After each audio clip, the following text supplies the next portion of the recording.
expliquer ça un petit peu.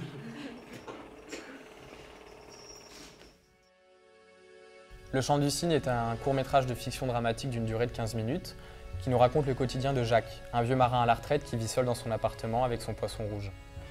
Il peint des maquettes de bateaux et c'est un petit peu sa manière à lui de prolonger sa vie en modèle réduit. Sa journée s'annonce banale, mais peu à peu de nombreuses incohérences vont surgir et contaminer la bulle qu'il s'est construite. Jacques, le personnage principal, nous plonge dans l'univers onirique d'une conscience altérée par la maladie. La caméra va entrer dans la bulle du vieil homme pour épouser ses souvenirs qui vont ressurgir et l'entraîner dans une valse émotionnelle. Le procédé cinématographique va réchauffer l'ambiance par une lumière chaude et contrastée qui donnera plus de relief à l'image. Le passé se mêlera au présent, comme l'imaginaire au réel par le biais du son et du cadrage.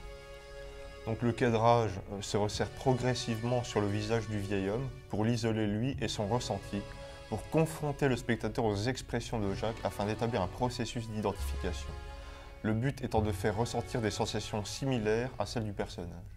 Le rythme progressif du montage se verra entrecoupé par des moments de latence construits sur la longueur de quelques plans afin de susciter la réflexion du spectateur. Le montage participera fondamentalement au repère du spectateur, tantôt à le stabiliser, tantôt à le perdre pour mieux le faire rentrer dans l'inquiétude du vieil homme. Les faux raccords et les sons hors champ permettront à Jacques de laisser ses souvenirs prendre vie au sein de l'appartement. La technique cinématographique se veut discrète et épurée, dans une mise en scène réservée que l'on doit oublier au profit du contenu, de l'émotion et du ressenti qu'elle procure. En nous ouvrant les portes de son appartement, Jacques nous laisse entrer dans son intimité. Nous avons caractérisé notre personnage de manière à ce qu'il se réfugie dans une bulle qu'il se recrée au dépit de son passé révolu.